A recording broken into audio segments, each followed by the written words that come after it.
Hello दोस्तों, नमस्कार। आप सभी लोगों का मेरे यूट्यूब चैनल पर हार्दिक स्वागत और अभिनंदन है। तो मित्रों, आज मैं आप लोगों के समक्ष उत्तराखंड ग्रुप सी या जिसे हम लोग यूके ट्रिपल एस सी के नाम से जानते हैं, उसका एक और मॉडल पेपर सॉल्व कराऊंगा।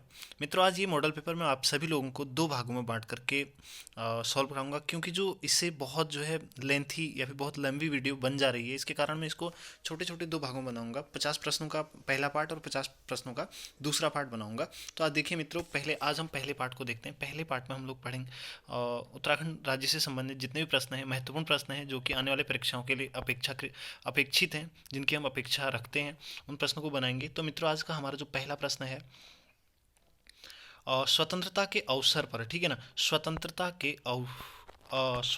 के अवसर पर भारत में हिमालयी राज्य अस्तित्व में था। ठीक है ना। तो स्वतंत्रता के अवसर पर जो भारत में हिमालयी राज्य अवसर पर यहाँ पे अस्तित्व में था, वो कौन सा राज्य था? असम राज्य हुआ करता था। उसके बाद हम प्रश्न नंबर दूसरा, अगले प्रश्न की तरफ को बढ़ते हैं।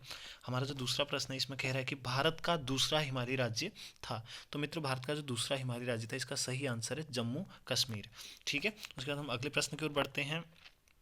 प्रश्न नंबर तीसरा, उत्तराखंड भारत का कौन से नंबर का हिमालयी राज्य है? तो मित्रों, जो उत्तराखंड हिमालय का जो है 11वें नंबर का, किस नंबर का? 11वें नंबर का हिमालयी राज्य है। किस नंबर का हिमालयी राज्य? 11वें नंबर का हिमालयी राज्य। उसके बाद हम अगले प्रश्न की ओर बढ़ते हैं। अगला प्रश्न है हमारा प्रश्न नंबर चौथा। प्रश्न नंबर चौथे में, उत्तराखंड के किस क्षेत्र में सर्वाधिक वर्षा होती है? तो मित्रों, उत्तराखंड में जो सर्वाधिक वर्षा होती है, नरेंद्र नगर में होती है, नरेंद्र नगर में। ठीक है ना, ध्यान रखिएगा, नरेंद्र नगर। उसके बाद अगले प्रश्न की ओर बढ़ते हैं। हमारा प्रश्न नंबर पांचवा है, उत्तराखंड के किस क्षेत्र में, ठीक है ना, उत्तराखंड के किस क्षेत्र में सबसे कम वर्षा होती है? तो उत्तराखंड के द्वाराहाट क्षेत्र में, जो कि रानीखेत से आगे अल्मोड़ा जनपद में पड़ता है, द्वाराहाट, जिसे मंदिरों की नगरी के नाम से भी जाना जाता है। तो द्वाराहाट में क्या होती है? सबसे कम वर्षा होती है। उसके बाद हम अगले प्रश्न की ओर बढ़ेंगे। हमारा प्रश्न नंबर जो अगला प्रश्न है, प्रश्न नंबर छठा, उत्तराखंड के कितने क्षेत्र में वन है? तो उत्तराखंड में जो है इसका जो सही आंसर हो जाएगा क 34,662 किलोमीटर स्क्वायर पर यहाँ पे क्या है? वन है। ठीक है ना, वर्ग किलोमीटर में। फिर प्रश्न नंबर अगले प्रश्न की अगर मैं बात करूँ, तो प्रश्न नंबर सातवां, उत्तराखंड का चेरापूंजी किस क्षेत्र को कहा जाता है? तो उत्तराखंड का चेरापूंजी जो है किसको कहा जाता है? नरेंद्र नगर को कहा जाता है। नरेंद्र नगर टिहरी जनपद में स्थित है। यहाँ पे जो है उत्तराखंड की पुलिस प्रशासनिक जो प्रशिक्षण अकेडमी है, यहाँ पे को स्थित है। ठीक है। और नरेंद्र चेरापूंजी की अगर मैं बात करूँ, चेरापूंजी जो है वैसे कहाँ पे को है?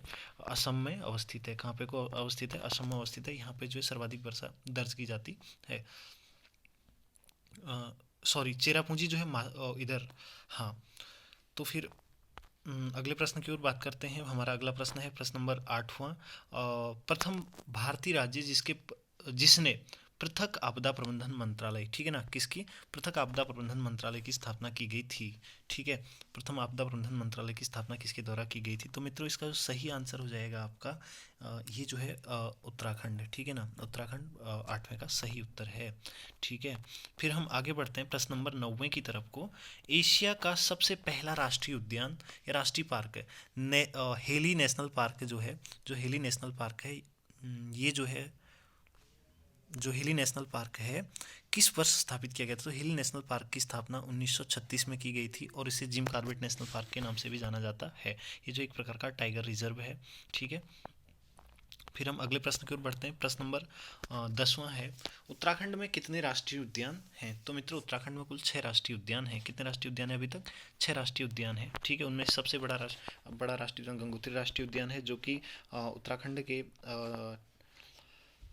उत्तरकाशी जनपद में स्थित है। और जो सबसे छोटा राष्ट्रीय उद्यान है, फूलों की घाटी राष्ट्रीय उद्यान, 87.5 किलोमीटर स्क्वायर है, जो कि चमोली जनपद में अवस्थित है। ठीक है। फिर हम आगे बढ़ते हैं।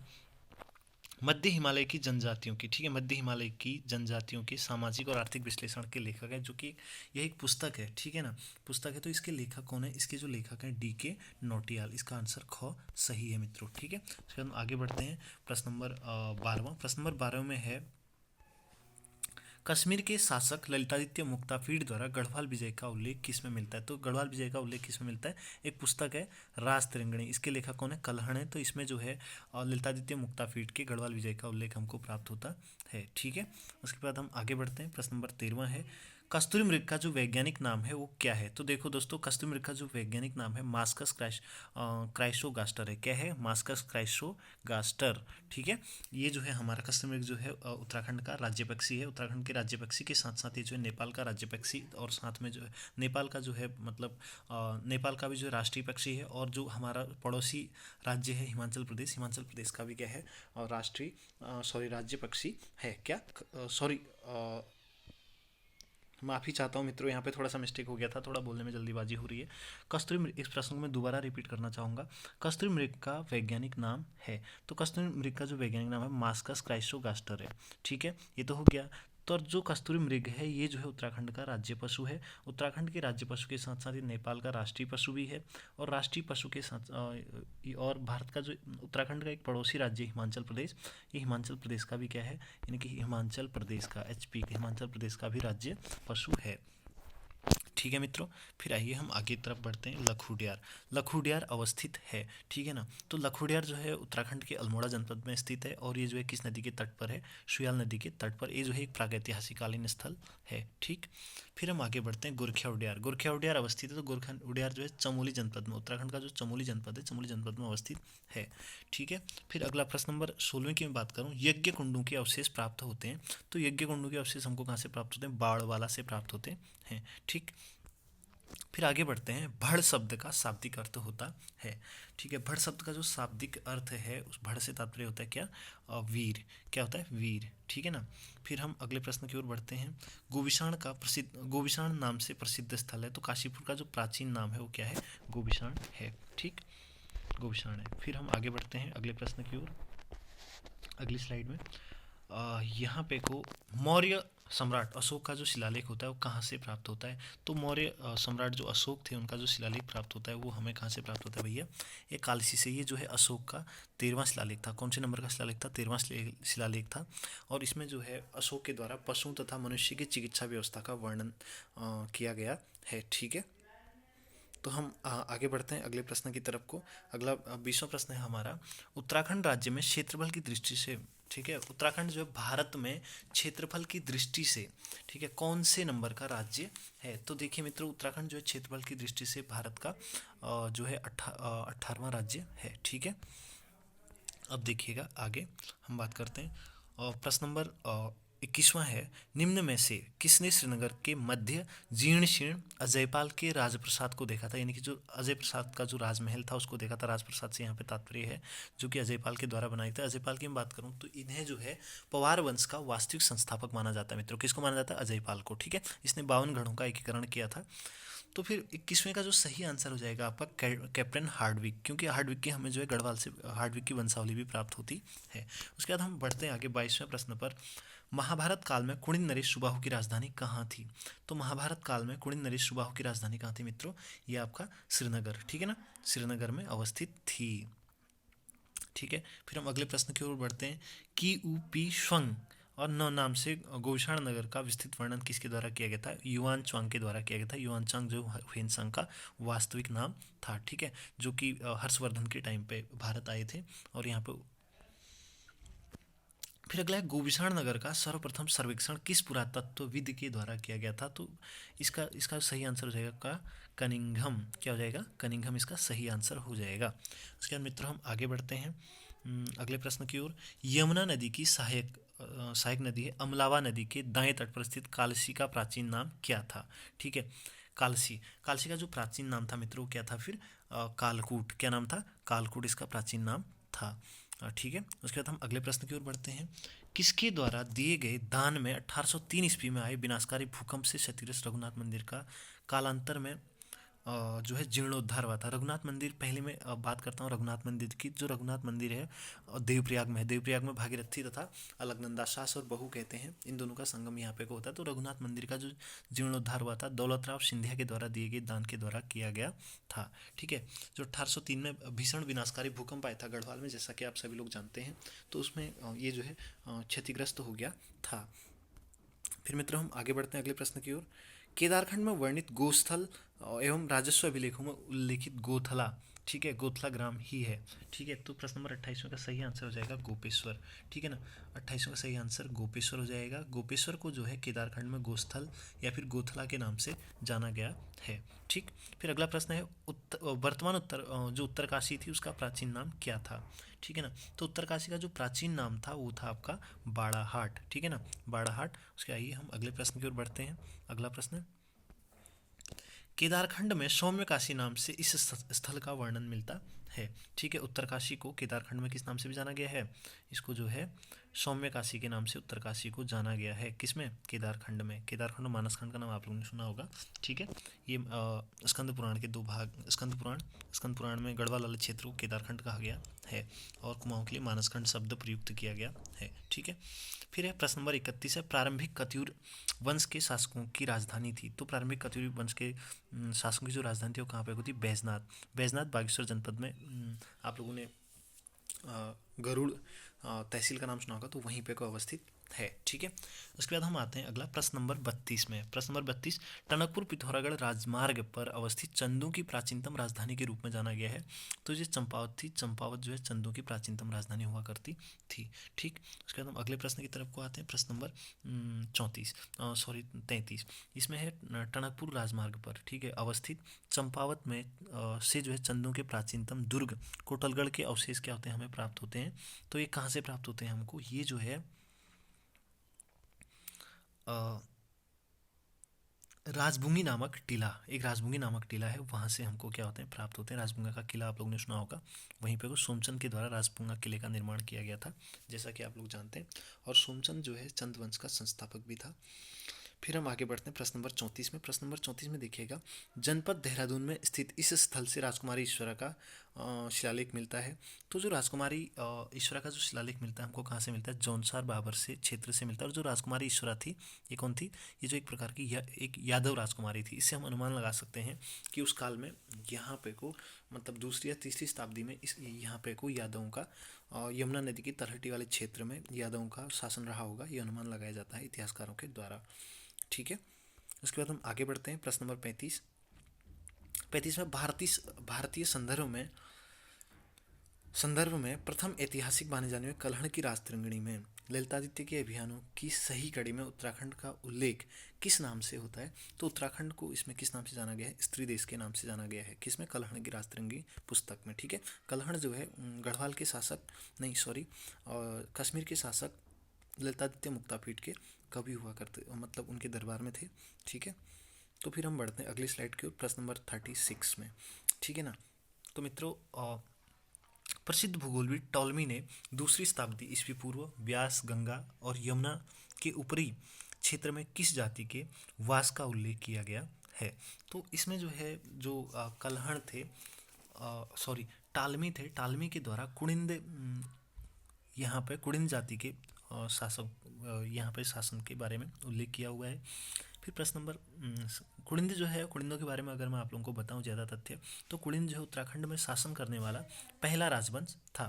फिर क्वेश्चन नंबर 37 में आते हैं, उत्तराखंड पर राज्य करने वाली पहली राजनीतिक शक्ति कौन सी थी। ये भी जो है कुड़िंद इसका सही आंसर है मित्रों। ठीक है, और कुड़िंद 38 नंबर क्वेश्चन नंबर है, कुड़िंद वंश का सबसे शक्तिशाली शासक था। तो मित्र कुड़िंद वंश का सबसे शक्तिशाली शासक था अमोघभूति। अमोघभूति प्रकार की मुद्राएं हमको अल्मोड़ा से प्राप्त होती हैं और इसमें लिखा गया है रजह कुड़िंदस्य अमोघभूति महर्जसा। ठीक है, लिखा हुआ है इनमें। ठीक, तो मित्रों ये है इसका जो कुड़िंद वंश का जो सबसे शक्तिशाली शासक था वो कौन था, अमोघभूति था। ठीक है, फिर हम आगे बात करते हैं मित्रों क्वेश्चन नंबर 39। ठीक है, किस भारतीय नरेश का पर्वतीय राजकुमारी से विवाह का उल्लेख मिलता है। तो मित्रों जो इसका सही आंसर हो जाएगा, इसका सही आंसर है हर्षवर्धन। हर्षवर्धन ने पर्वतीय राजकुमारी के साथ विवाह किया था, ऐसा माना जाता है। ठीक है, फिर अगला है प्रथम कत्यूरी नरेश कौन था। तो प्रथम जो कत्यूरी नरेश था वो कौन सा था, कत्यूरी वंश का संस्थापक जिसे हम लोग मानते तो कौन, इसका सही आंसर हो जाएगा बसंत देव। ठीक है मित्रों, फिर हम आगे बढ़ते हैं। हस्तलिखित ग्रंथ गुरुपादुक प्राप्त हुआ है। तो गुरुपादुक हमसे कहाँ से प्राप्त हुआ है मित्रों, ये जो है हमें जोशीमठ से प्राप्त होता है। कहाँ से, जोशीमठ जो कि चमोली जनपद में पड़ता है, वहाँ से प्राप्त होता है। ठीक है, तो फिर हम आगे बढ़ते हैं प्रश्न नंबर 42 में है कत्यूरी राज्य के मुख्य राजमिस्त्री को कहा जाता था। ठीक है, तो कत्यूरी वंश के जो मुख्य राजमिस्त्री होता था उसे किस नाम से जाना जाता था भैया? इन्हें जो है करिका के नाम से, किस नाम से जाना जाता था? करिका के नाम से, ठीक है ना, करिका कहा जाता था। उसके बाद हम अगले प्रश्न की ओर बढ़ते हैं। जो कत्यूरी राज्य में जो है गिरी अथवा जो पर्वतीय प्रवेश द्वार होते थे उनकी रक्षा के लिए जो नियुक्त अधिकारी होते थे, उन नियुक्त अधिकारियों को किस नाम से जाना जाता था? उन्हें जो है घटपाल के नाम से जाना जाता था। ठीक है, तो हम आगे बात करते हैं। क्वेश्चन नंबर 44 है, निम्नलिखित में से किसने ग्रंथ सभासार की रचना की थी? तो मित्रों, ग्रंथ सभासार की रचना जो है सुदर्शन शाह के द्वारा की गई थी और सुदर्शन शाह को टिहरी रियासत का संस्थापक माना जाता है। और सुदर्शन शाह ने 1815 से लेकर के 1849 तक जो है गढ़वाल में यानी कि टिहरी रियासत में शासन किया हुआ था। और सुदर्शन शाह के बारे में कहा जाता है कि इनके द्वारा जो है अंग्रेजों को उत्तराखंड पर आक्रमण करने के लिए आमंत्रित किया था। ठीक है, फिर हम अगले प्रश्न की ओर बढ़ते हैं। अगला प्रश्न है क्वेश्चन नंबर 45 है। 45 में जो परमार या पवार वंश का संस्थापक किसे माना जाता है? इजीली क्वेश्चन है। कनकपाल को जो है पवार वंश का संस्थापक माना जाता है। इनके द्वारा जो है 888 ईस्वी में चांदपुरगढ़ी में, ठीक है ना, चांदपुरगढ़ी में जो है पवार वंश की स्थापना की थी। ठीक है मित्रों, उसके बाद हम अगले क्वेश्चन की तरफ को बढ़ते हैं। क्वेश्चन नंबर 46, ठीक है, 46 में देखेंगे तो इसमें है, इसके शासनकाल में पवार राजाओं ने पहली बार अपनी राजधानी परिवर्तन की और चांदपुरगढ़ी के स्थान पर श्रीनगर गढ़वाल को अपनी राजधानी बनाया था। तो इसका जो सही आंसर है किसके काल में? अजय पाल के टाइम पे। ठीक है, तो जो पवारों की प्रारंभिक राजधानी थी वो कहाँ पे थी? चांदपुरगढ़ी थी। और जो श्रीनगर राजधानी परिवर्तन की गई थी वो किसके द्वारा की गई थी भैया? ये जो है अजय पाल के द्वारा की गई थी। उसके बाद हम क्वेश्चन नंबर 47 की तरफ को बढ़ते हैं। इसमें कह रहे हैं कि किसने जो है अपनी पुस्तक गढ़वाल के दिवंगत विभूतियों में, पुस्तक का नाम है गढ़वाल की दिवंगत विभूतियाँ में, जो गढ़वाल नरेशों को परमार वंश का ही माना है। तो दोस्तों इसका जो सही आंसर है ये आपका हरिकृष्ण माना है। तो इसका जो सही आंसर है भक्त दर्शन। ठीक है, ये ऑप्शन ए भक्त दर्शन। उसके बाद हम लोग आगे बढ़ते हैं क्वेश्चन नंबर 48 में, 47 में। अब है 48 में। तो पवार राजाओं की प्रथम राजधानी कहाँ थी? तो पवार राजाओं की जो प्रथम राजधानी थी वो कहाँ पे को थी? चांदपुरगढ़ी में। ठीक है, फिर क्वेश्चन नंबर 49 में आते हैं मित्रों। 49 है पुस्तक गढ़वाल के इतिहास। देखिएगा, गढ़वाल का इतिहास नामक पुस्तक के लेखक कौन है? तो इसके लेखक हैं हरिकृष्ण रतूड़ी। ठीक है ना, उसके बाद हम आगे को बढ़ेंगे। क्वेश्चन नंबर 50 है गढ़वाल वर्ण। पुस्तक का नाम है गढ़वाल वर्णन के लेखक हैं। तो गढ़वाल वर्णन के लेखक भी कौन है? हरिकृष्ण रतूड़ी। ध्यान रखिए कौन है? हरिकृष्ण रतूड़ी जो है इसका सही आंसर हो जाएगा। ठीक है, उसके बाद हम आगे बढ़ते हैं क्वेश्चन नंबर 51 में। 51 क्वेश्चन की तरफ को अगर हम लोग बढ़ेंगे तो राहुल सांकृत्यायन जो है पवार वंश के राहुल सांकृत्यायन पवार वंश का संस्थापक किसे मानते हैं? तो ये जो है राहुल सांकृत्यायन पवार वंश का संस्थापक मानते हैं, किसको मानते हैं? अजय पाल को मानते हैं। किसको मानते हैं मित्रों? अजय पाल को। ठीक है, अब हम बढ़ते हैं अगला क्वेश्चन नंबर 52 में है। क्वेश्चन नंबर 52 में देखिएगा गढ़वाल जाति प्रकाश की रचयिता। गढ़वाल जाति प्रकाश एक पुस्तक है, तो इस पुस्तक के लेखक कौन है? इस पुस्तक के लेखक हैं बालकृष्ण शांति भट्ट। ठीक है, बालकृष्ण शांति भट्ट इसके लेखक हैं। दोस्तों इस वीडियो को पूरा देखिएगा और आप लोगों को ये वीडियो कैसा लगा ज़रूर ही जो है कमेंट में बताइएगा। और इस चैनल को अवश्य ही जो है अगर आप लोगों को सही लगता है तो प्लीज़ सब्सक्राइब अस, इस चैनल को सब्सक्राइब कीजिए, शेयर कीजिए और कमेंट कीजिए। और आपको किसी प्रकार के आंसर में किसी प्रकार का कोई डाउट होता है तो प्लीज़ मुझे कमेंट में बता दीजिएगा।